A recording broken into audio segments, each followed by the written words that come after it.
Hello everyone, good morning. কেমন আছো তোমরা সবাই? আমি খুব ভালো আছি, আশা করছি তোমরাও খুব ভালো আছো। আজকে সকাল সকাল তাড়াতাড়ি উঠে গেছি, ওই 6:30টার মধ্যেই, যদিও আজকে স্যাটারডে। তো আজকে আমরা যাব একটা জায়গায়, সেটা কোথায় পরে বলছি। একদিকে বসিয়েছি আলু ভাজতে দুপুরের জন্য, আর একদিকে সকালে ব্রেকফাস্টের জন্য অল্প করে একটু ঘুগনি করেছিলাম, তো সেটাকেই ছোটো কড়াইটাতে করছি। আর ওইখানে দুপুরের খাবারের জন্য হবে আজকে বাসন্তী পোলাও আর আলুর দম। তো সেটাই আমি ওই বড় কড়াইটাতে আলুগুলো একটু ভেজে নিচ্ছি। আর ঘুগনি আমার হয়ে গেছে, তার জন্য কিন্তু আমি এখানে চাও বসিয়ে নিয়েছি। আজকে আমরা যাব ওয়েস্ট বেঙ্গল, মানে আমাদের কলকাতার বাড়িতে। তবে বাড়িতে কিন্তু কেউই জানে না, না শ্বশুরবাড়ির লোক জানে না বাপের বাড়ির লোক জানে। আর এতদিন ধরে অনেক সবাই বলে এসছে যে কবে আসবি কবে আসবি, বলেছি যে ফেব্রুয়ারি মাসে আসবো। আমরা যে দুর্গাপুজোতে যাব সেটা আমরা কাউকেই বলিনি। আর এই নিয়ে অনেকেই বলেছে যে কেন ফেব্রুয়ারিতে দুর্গাপূজায় কেন আসবি না। তো যাই হোক, অনেক দিন ধরে এই সত্যিটা একটা সারপ্রাইজ ছোটো দেওয়ার জন্য অনেক মিথ্যে কথা বলেছি, তো সবাইকে সরি বলছি। তো যাই হোক, ওখানে কিন্তু আমার রান্নাটা হয়ে গেছে। তারপরে আমি রিহুকে একটুখানি ব্রেকফাস্ট করাতে এসেছি। এখানে এই গাড়ি ঘোড়া দেখিয়ে ব্রেকফাস্ট করালে না তাড়াতাড়িও খেয়ে নেয়, আর বাইরে সুন্দর হাওয়াও চলছিল আজকে। আর তারপরে কিন্তু আমরা এখান থেকে গিয়ে রুটিটা করে নিলেই কিন্তু আমাদের ব্রেকফাস্ট হয়ে যাবে কমপ্লিট।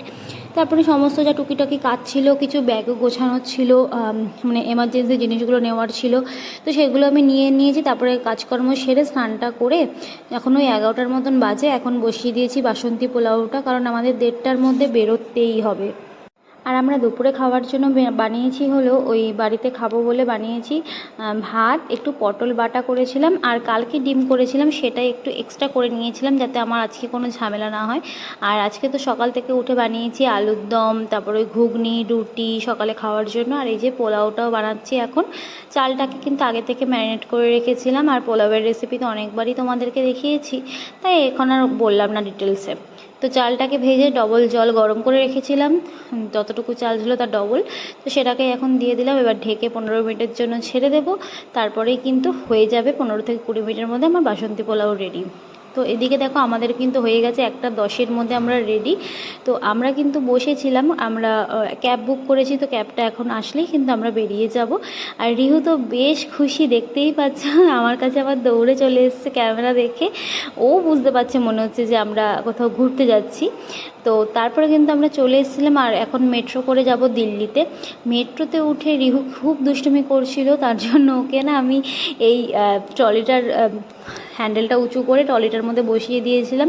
দেখো এখন ক্যামেরা দেখে ও কিন্তু এতটা পোজ মারছে। আর তারপরে কিন্তু আমরা চলে গেলাম সোজা দিল্লিতে। আর সত্যি কথা বলবো, এতদিনের গ্যাপে আমি এই ফার্স্ট টাইম যাচ্ছি।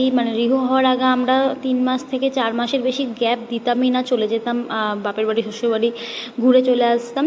কিন্তু এখন না, রিহু হওয়ার পরে এই 7-8 মাস গ্যাপ হয়ে গেল, এতটা গ্যাপে আমরা যাচ্ছি। আমাদের কিন্তু ট্রেন চলে এসছে। রিহু ট্রেনে উঠে এত বদমাইশি করছিল যে কি বলবো। তার জন্য কিন্তু ওই রিহুকে পাপার কাছে একটু ফোন দেখিয়ে বসাতেই হয়েছে, নাহলে কিছু করার ছিল না। তারপরে ওকে খাইয়ে দিয়েছিলাম আমি বাড়ির থেকে ওর জন্য বিকেলের স্ন্যাক্সে যেরকম ওটস কলা খাওয়াই, তো ওটস আমি নিয়ে গেছিলাম বাড়ি থেকে, সেই ওটস আর কলা ওকে খাইয়ে দিয়েছিলাম। আর তারপরে ওকে কিছু খেলনা আমি বের করে দিয়েছিলাম, ওই খেলনাগুলো দিয়ে ও কিন্তু বেশ কিছুক্ষণ খেলেছিল। তারপরে তো স্যার আর বসবে না, তারপরে আবার একটু ফোন দেখাতে হয়েছে। এমনি তো আমি ওকে ফোন দিই না, কিন্তু ও তো একটা জায়গায় থাকার মানুষ না, ও তো চরকির মতন ঘুরতে থাকে ঘরের মধ্যে, তোমরা তো দেখেইছো আমার আগের ব্লগে। কিন্তু যেহেতু এখন ট্রেনের মধ্যে একটা জায়গায় বসতে হবে, সেটা তো ওর পক্ষে সম্ভব না, তাই ফোন দিয়ে বসাতে হলো। আজকের ব্লগটা এই অবধি।